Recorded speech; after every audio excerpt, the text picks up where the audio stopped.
we actually met, there was a common friend of ours named Pedro, and I think we met at a Singapore Express. There was a restaurant there, we went out to lunch together, and I think we came back, and we just sort of hit it off. I think we just ended up just hanging out and talking for like 3-4 hours, and I don't know, we just sort of naturally got along right away, and so, I mean, shortly after that, we just sort of ended up working together. Yeah, I was working with Pedro on some DARPA project. I don't remember which project.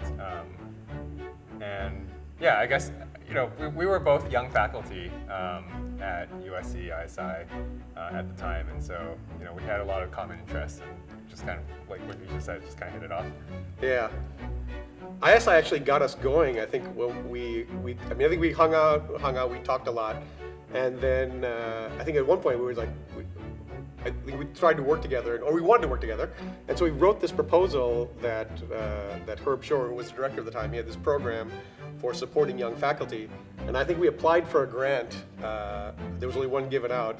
I can't remember, it was like for $50K or $100K, and we won that together, and then that's really started off us working together, which ended up turning into a research group that we started off together, and then sort of went from there.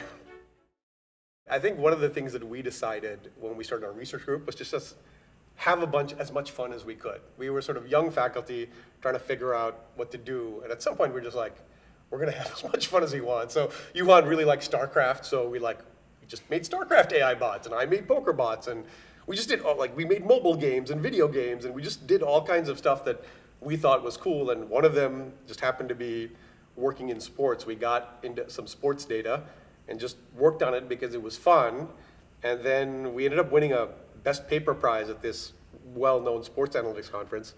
And to be honest, USC encouraged us to get into a program to start, we should go into this boot camp and start a company, and we're like, maybe we'll get some students out of it. And then I think we ended up winning that and getting funding, and then it sort of just took off from there. Yeah, and I think it took us a little bit of time, but we pretty quickly decided that, you know, the best work gets done when you're passionate about something, right? You know, both for ourselves as well as, you know, a lot of the students that we were working with. And so, you know, throughout our time, you know, at USC, we're always encouraging the students to pick projects that they were passionate about and to really get deep into those. And, you know, if we were not the right faculty to support them, then we'd tell them, like, you know, go find someone else to work with, that's okay. But we really found that if you're passionate about something, you're gonna do the best work. And that's kind of how we ended up doing sports. I think I was always a fan of sports, but Rajiv was here it comes. Lifelong passionate follower of sports. He would always be watching basketball, you know, sort of whenever the Celtics were playing. That's his team. That's my team as well, but I wasn't following them nearly as much as he was. But whenever they were playing, he'd be following their games. So much so that while we were meeting with our students sometimes, if there happened to be a game on, he'd have his laptop open, I'd be talking to the student, and he'd be sort of talking to the student and sort of looking at the laptop at the same time. But, you know, that's the kind of, you know, passion that, you know, just, I think, gets the best work done. And so, you know, we really followed that. I think there were times, and this goes back to when we talked to students, we said, tell us what you really like and what you're really passionate about. And they would always say what was on our website. And we're like, no, we're serious. What do you really like? And once we got them to believe it, they would tell us. And often, if we could creatively find a way to invent a project that we could support them with their area of interest, then we would do it. But otherwise, as Yuhan said, we would point them out to something. A good example is this zombie game, this location-based zombie game that we made. Like, there was a student, he wasn't doing that well, and was like, what do you really like? And he's like, I like video games. It's like, all right, let's just make a video game that would do something for us and do something for you. And it was a really, really cool video game. It was like Pokemon Go, like many, many years before that even existed. But, you know, at that point, we weren't clever enough to like launch. So there was actually something that tied all those threads together. We were interested in spatial-temporal pattern recognition, sort of that's the fancy kind of topic that we were looking at the time. And so we were just interested in motion, right, and motion data. And that got us involved in all sorts of different projects, from tracking vehicles moving around to sort of more defense-minded projects like, you know, tracking vehicles and figuring out whether those were, you know, bad guys or terrorists or not. But then things like what Rajiv just talked about with the zombie game, it was also people moving around in the world, like Pokemon Go-like game. and figuring out whether there were patterns of that behavior, sort of thinking about does that have health consequences? Can we find interesting analysis of how to describe that motion? And that's really how we started with the sports data as well. So with the sports data, what was happening during that time was that they were turning the athletes into moving dots. So they were turning 10 players on a basketball court into 10 dots of XY positions moving around at 25 frames per second. So when Rajiv went to that conference, he came back with this data. It's like, hey, got this data, which is pretty cool. And it's exactly the kind of space-time data that our group was focused on. And so we got some students interested in it and started working on that data. And that's what led to the work that we presented the following year at the same conference. That's the MIT Sloan Sports Analytics Conference. Got a Best Research Award, and that's sort of how the company started. Human movement was always very interesting to us. But getting human movement data was very hard. We scraped Twitter. We tried to get the USC campus cruiser system to give us their GPS locations, but it was just very, very hard to get good movement data in the world. And then because of this, we just stumbled into the fact that sports really cared about movement data, and they'd built a bunch of technologies to gather that data. And we're like, this is the most amazing set of movement data that you could possibly get. And the thing about it is it was so much data that no one knew what to do with it other than this pile of numbers of people moving around. And so we came in and with that paper, and then we just showed oh, there's a bunch of insight you can get out of this data that you just can't get without this data, which is why we won that award. And then we built the company basically saying there's so much more in here that you can sort of get. You can touch every aspect of the sport, from coaching to broadcasting to player development to refereeing to everything. And we're still only scratching the surface of it, but I think it's because sports had been first into collecting this movement data. Our first summer, we were running around Las Vegas and the NBA Summer League trying to sell it. And we went up to this general manager of the Rockets named Daryl Morey. He was very famous for sort of being into data. And I had an hour and a half presentation ready for my laptop, and you and I went and sat next to him, and I started presenting. In 10 minutes into it, he said, I'm going to buy it. And I just kept going. He's like, no, I'm serious. You can stop now. I'm going to buy it. I wish you didn't exist, but you do, so I have to buy you. And so that was sort of a moment where okay, the guy who's well known for this sees value in it. But he was also a very forward thinker, so that was sort of the first jump. The next big jump we had on this competitive level was, I think a year later or so, we were presenting to the Golden State Warriors. And they had brought the full brass. The Steve Kerr was there, Alvin Gentry, Bob Myers was there. These are the GM, the top coaches, and this other very famous coach in the basketball world named Ron Adams. And so we made an hour and a half presentation. It went amazingly well. They all were saying great things about it, but Ron Adams hadn't spoken. And I knew about him. He's sort of, if you're in basketball, he's a very deeply respected coach. So I made the mistake of saying, Coach Adams, what do you think about what we showed you? And he took a long pause, and everybody was wondering what he was going to say. And he says, this reminds me of the Industrial Revolution. And I was like, uh-oh. I don't know if I should have opened that. And he just started talking about how cars were made by hand, and then they started making by factories, and I was like, uh-oh, this is going badly. And then the other coaches like Steve Kerr and Alvin Gentry were arguing with him, but the cars are better now, and they're cheaper, and more people have them. And it was a fascinating discussion, but basically he came up to me afterwards and said, you guys are doing such great work. I'm just worried that all the coaches will be out of a job. And I'm like, sir, you do not have to worry about this. It was. I knew we had reached something where somebody like Ron Adams was worried about the future of coaching, but really, I think you asked the question, why is this an advantage? It is an advantage, but it's like giving everybody a computer. Just because you give everybody a computer doesn't mean that everybody will use it the same way. So the analogy we always like to say is that we just give people Iron Man suits. So just because you give everybody an Iron Man suit, you're better with an Iron Man suit than without an Iron Man suit, but if you give everybody an Iron Man suit, they will use it differently. And we have found now, we basically work with every single team in the NBA. They have tens of people on every single staff that use it. Every human uses it differently. Every team uses it differently. So it's just like, just getting your own Iron Man suit. And we have found that the staffs have grown. They are hiring more people to use it. So it's been, quite, it was what we thought it was. It just makes everyone's life more efficient, and they just devote more people to using it. there were two moments in the first year that really stuck out to me. The first one was when an owner called me and said they were looking for a rebounder, and we had some special stats that showed that this particular player, who was known to be a good rebounder, was a spectacular rebounder. And he basically called me and said, we traded for this guy because of these numbers that showed us how much more valuable he was versus the rest of the market thinking that. And I remember really being a little freaked out because, oh God, I hope we're right. And it turned out we were right because he maintained that performance for the rest of the year. But it raised my flag that an owner would make such an important decision based on data we were giving them in the very first year. So that was sort of a wake-up moment. But the moment that sealed it was basically, within the first few years of the company, I can't tell you exactly what, we found out that in the NBA Finals, a team discovered a particular way of guarding a pick and roll that was only available through our system.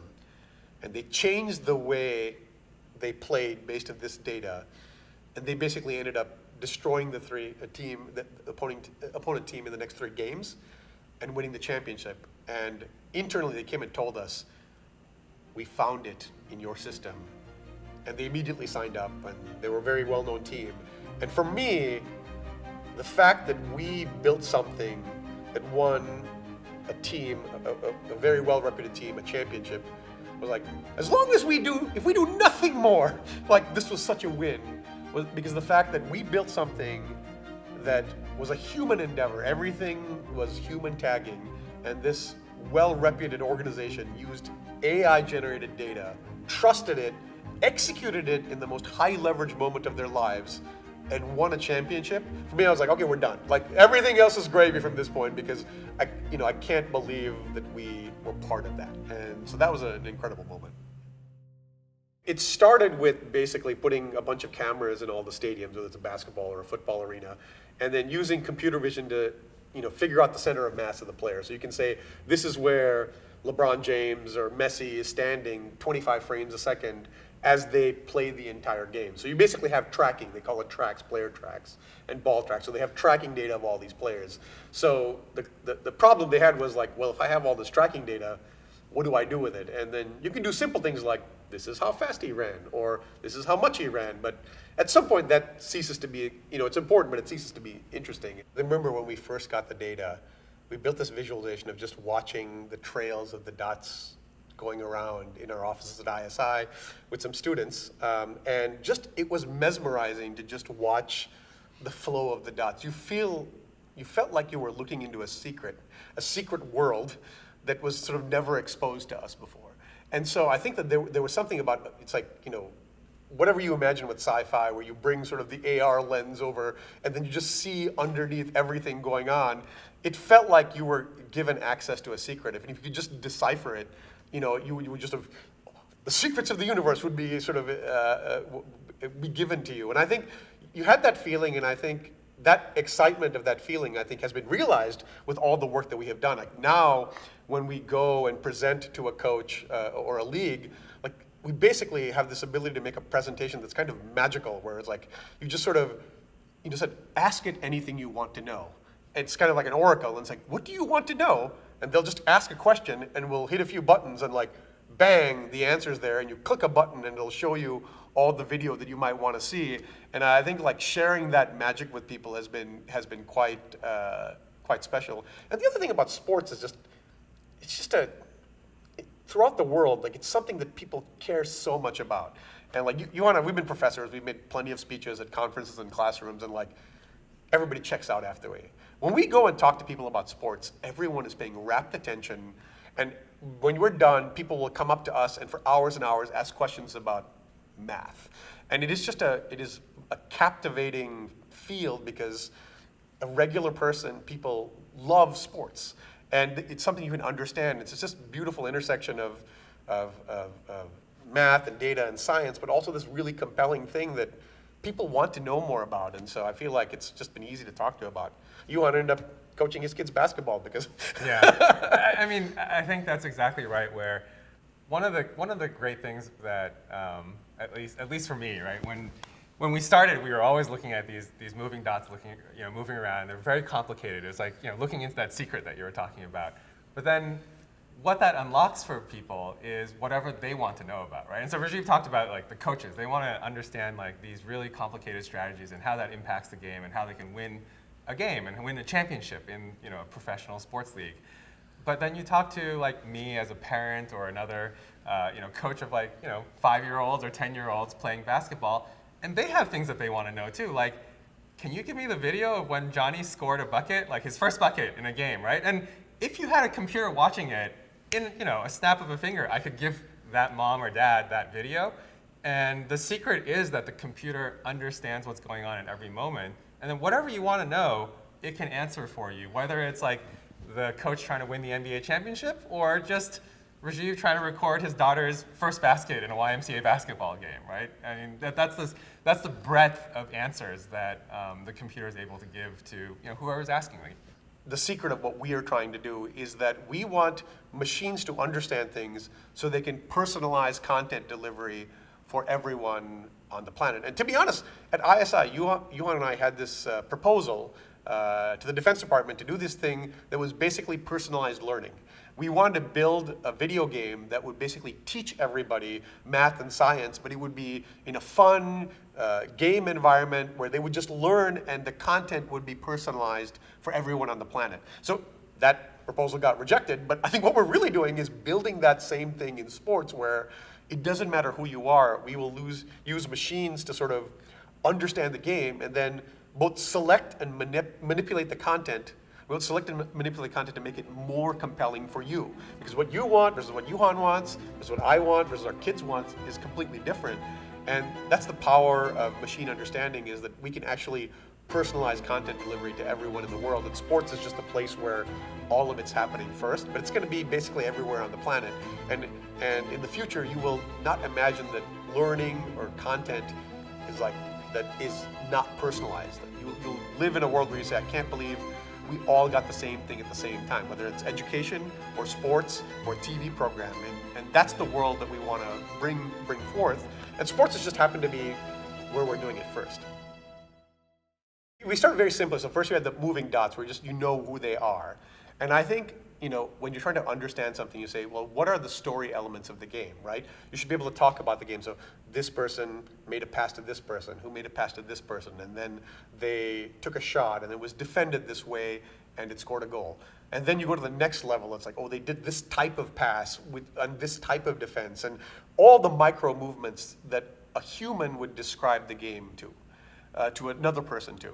And so you keep moving that level. It's like, oh, the level of a kid, of a teenager, of an adult, of a high school coach, of a college coach, of a professional coach, to the best coach on the planet, to something no human can even know. So you basically build that understanding where a machine can describe every frame of video better than a human can. Once you do that, then you can ask the computer to say, show me all the times where, and say any sentence, and it will know exactly what you mean, and it can go get that video and bring it to you. So that was the first thing, is saying, I can bring you any collection of video in the entire sport in a second. So it's this oracle that can be the best video query engine ever. So that was level one, which we first achieved. The second thing was, well, if I understand the video, I can manipulate it, right? So if I want to know, show me all the time, Steph Curry hit a step back 30-foot three, and maybe I don't know who Steph Curry is, I can say, oh, here's Steph Curry, and I can paint his name on top of his head or under his feet. Maybe every time he takes it, I can paint how far away he was from the basket, or I can augment it by the chance it had of going in. And so now I can use video manipulation to make it more exciting for you. Maybe I want to paint the arc of the ball. Maybe I want to have an explosion happen when it goes to the rim. So now, not only can I find you the video I want, I can basically augment it in any way that you want to make it more compelling for you. From someone who doesn't know the names of the players to someone who knows everything and wants to know the numbers, or someone who says, I just want to make it more visually compelling. We can basically automatically add computer graphics. So now we've built that second part, which was being able to do any sort of painting. And now what we're working on is doing it in like a fraction of a second, where we can do it all in real time, and basically as you're watching any game, it just looks like that to you, and you can just sort of tap it and interact with it. So that's the trajectory as we want. And then the fourth part, which is the most important part, is to make all this technology so cheap that for Yuhan's kids and for my kids, we will have to be able to have everything that we do in the NBA and the Premier League for our own kids, which is the most important one. I mean, there's obviously a lot that the computers can do, and a lot that is valuable for both the coaches and the fans and all that.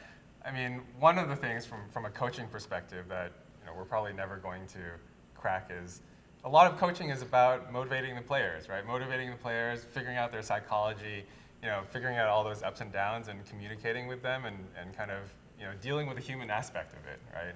And certainly, like Rajiv was mentioning, that I coach my kids in YMCA. Like even at that level, like there's a lot of personalities to deal with the kids, and I'm not going to rely on a computer to figure that out for me, and I don't expect that that's going to be the case anytime in the near future, right?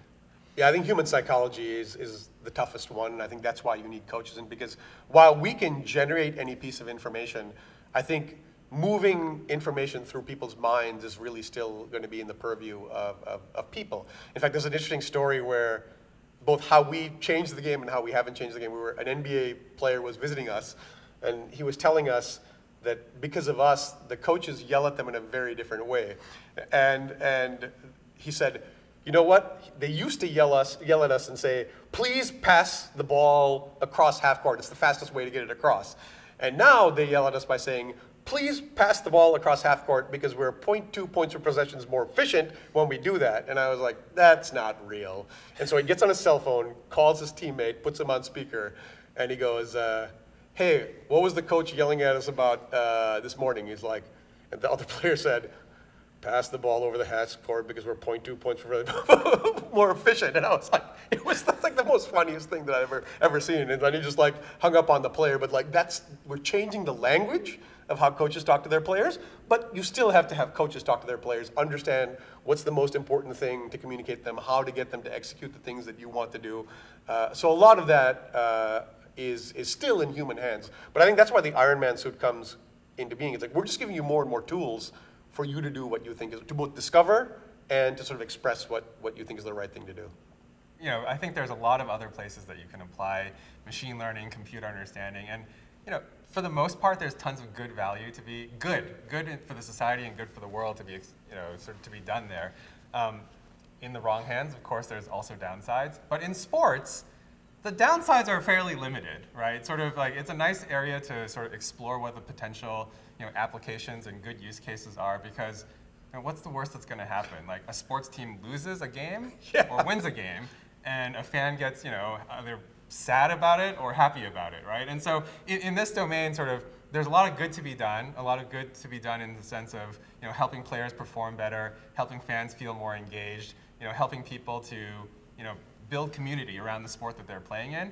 But the downsides are limited, right? It's like there's very little privacy concerns or other kinds of things that you have to worry about. Like no one's going to get killed if your computer vision algorithm does the wrong thing. No one's going to run over by a car or anything that's driving itself, right? Where in sports, like you have that safety aspect to it, where we can explore and not feel like there's going to be a lot of downsides to it.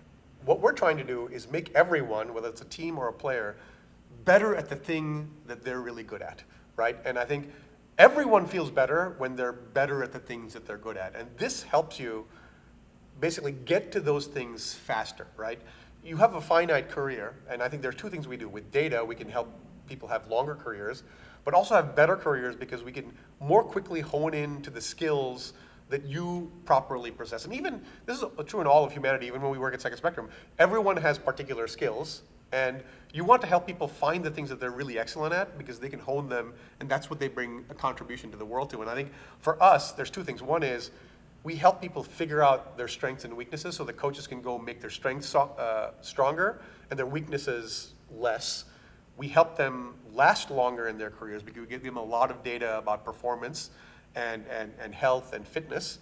And then I think the third part, which is there's so much beauty in sports, and we help articulate that beauty. Now we've gone from moving dots to a collection of moving dots where we get everybody's skeletal positions, and we can watch players make beautiful moves in basketball, reflected and rotated in 3D on both the soccer pitch and the basketball court. When we do things like set the ball on fire or and make an explosion, we actually convey the emotion and the excitement that actually exists in the game that is not shown in the video. So I think there's two parts. We both discover the beauty, we accentuate the beauty, we express the beauty. So I feel like everything we're doing for sports is just sort of optimizing it in ways to make it better, both for the player, the coach, the team, the fan. Me personally, I think it's just nothing but good all the way around. And that's why I like working in it, because I feel like all your contributions are net positive. And in the worst case, they're zero. And so it's just a beautiful environment to work in with. Those are the physics. So the second spectrum, the name came from, originally when we were looking for a name, we were sort of looking for future and vision, and it was like really the next way of seeing things, and that's how we came up with Second Spectrum. But when we were discovering all these things, using all this data to basically discover things about the game that no one knew, our motto was make the invisible visible. So we would tell ourselves that was our goal, was to make the invisible visible, whether it was discovering stats, events, showing visually what was there but people weren't seeing. So that has been one of the themes of our existence from the beginning to now, is to make the invisible visible, whether that's automating event collection or putting explosions on the video. We are showing what is there, but you were unable to see. You might not be able to see the player's name or know the player's name. You might not be able to know their speed or how much excitement was around a goal. And our job is to sort of show all those things. But that's definitely part of our. Yeah, and certainly that's true for the coaches, but it's certainly very true for the fans, right? I mean, the sport usually goes by so quickly that as a fan, even a hardcore fan, you're watching all these movements on a court or on a field, and you don't really appreciate all the complexities of what's going on, right? Like this player taking 2 off-ball screens to get open, and then this other player passing the ball at just the right moment. Those are things that flash by you. Usually a fan just follows the ball. It's like, oh, that guy's just standing at the top of the key, holding the ball in his hands, and a bunch of other people are running around, but you're just like watching the guy holding the ball, and all of a sudden he passes it to an open guy and then gets an open shot. You're like, oh, great, my team got an open shot. But your eye is not drawn to the fact that the other player was curling off of 2 off-ball screens, and the other teammates were helping him get open by doing these specific actions. And so the computer is able to call your attention to that, right? Like one of the ways that we've done this in video is like, hey, augment the off-ball screen so that you actually show the X's and O's as it's happening. And so you can appreciate the fact that this guy is running past his teammates who are screening for him, and he's getting open at the last minute and getting that pass and getting that open pass. And those are things that are invisible to most people watching the game. And then all of a sudden, if you call your attention to that, you get so much more appreciation of like what's actually happening in the game. The ability to take the components, put them together in a way that really solves a problem, that's, I think, the hard part. And we've had lots of adventures trying to put those things together. But it's not as if we are doing something that only we have. I think that's what's beautiful about the world, about a lot of what's happening on in AI and machine learning and computer vision, is the pieces are there, and you have to have a certain degree of technical sophistication to work with those pieces. But once you do, you can do it. I think there is, the rarer thing is to put together a group of people who can work on a problem and try and solve it in a very sincere way to solve a customer pain. That is hard. Yeah, I mean, the other hard part is developing that fundamental research that become those building blocks, right? I mean, a lot of the things that you use to build a product that's going to solve the customer's use case or desires, we're taking those building blocks and sort of standing on the shoulders of giants, as it were, right? Because someone has already developed all these machine learning techniques, all these tools and toolkits, and the things that we're building so that we can help a team win a championship or help a mom or dad get the video that they want. Like, that's all relying on these building blocks that is fundamental research and took a lot of years to build, right? And so like that's really hard. And then there's other hard stuff, which is like putting all that stuff together to actually solve someone's problem. And it's really combining those things together that allows us to bring value to the world, right? Make someone happy. And that's one of the advantages we have from coming from a university setting, is that because we have an academic background, we have a lot of that filtering through the companies. We actually stay pretty connected to the academic research that's going on. We read papers all the time. So I think that's one of the unique things about it is there are people who are in industry and there are people who are in academia, and the people who intersect both are pretty rare, and I think we sit in that. We often joke about how many former professors we have in the company. I've kind of lost track. I think it's 4, but we have sort of over like 10 PhDs and a lot of master students who've done research, and so we've stayed pretty tight have a pretty significant sort of academic bent in terms of people who are both written papers, read papers, and that keeps us on the cutting edge. We have very strong connections to USC. You know, it's been very busy building the company, but the company was started with the 2 of us, and then 2 19-year-olds, a 20-year-old, and a 21-year-old who were USC students, and they were in our research lab, and 3 of them dropped out to join the company, and they're all still here. And so, and we've sort of recruited a lot from the university and from our research group, and so there's a very, very strong line from basically the very beginning until today, a very strong connections with the company. And from time to time, we've gone back and participated in lots of things at Viterbi and at ISI and in the USC Computer Science Department. And it's been a strength for us, and we're glad to have that connection. None of this would have happened without ISI, because first, you and I would never have met. Then once we met, it was that grant that we got that launched us working together for many, many years. And then without that, the project wouldn't have taken off. And then even then, I think we were both project leaders at ISI, and what that allowed us to do is basically have full freedom to go work on StarCraft AI and zombie mobile games and tracking taxis and working with the fire department and working with we had an education project with a USC hybrid high. So I think being there and having the freedom we did, it both got us, they gave us our seed funding for our research group and the freedom to basically explore our interests, which led us to grow our research group. And one of the outgrowths of that happened to be Second Spectrum, but there were many other interesting things in there that could have also taken off. Like, I wouldn't have said this when we were still faculty there, but there's a very much a startup or entrepreneurial spirit to ISI, because if you have an idea and you're able to pitch someone that idea and get funding for it, then you have absolute freedom to pursue it and to see it through and to report on sort of what value that brings to someone who funded it or anyone else, and then to continue pursuing that idea, right? So from that perspective, it's like very similar to the startup world, where you go pitch someone, if they like your idea, they give you some money, and then you pursue it and you see what comes out of it. And so I think that's actually a key to a lot of things in the world, right? You just want to enable people who are passionate about something to take that spark and run with it, right? And so, ISI is great as one of those places where if you have that passion and an idea, you can run with it. You can run with it and see where it goes. We're always looking to understand the world more, right? And we always want to understand the world more in order to help someone enjoy the world a bit more, right? So when I remember the early days when we were just started the company, we sort of knew that we should have some idea of what kind of culture and mission statement the company should have. So we did a lot of work in terms of like, what does it mean to have a particular culture and values?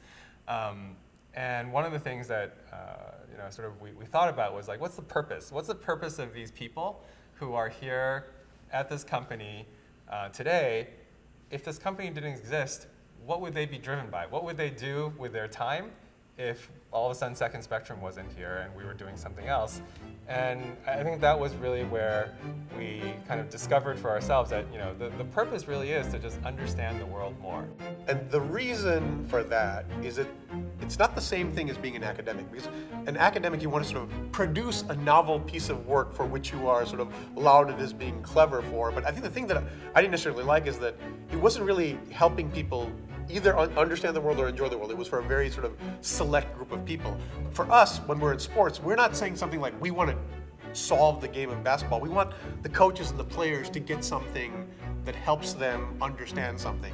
And then also the enjoyment. Like I think we're joyful people. We feel like we want to bring joy into the world. So the purpose has always been to help people understand and enjoy the world.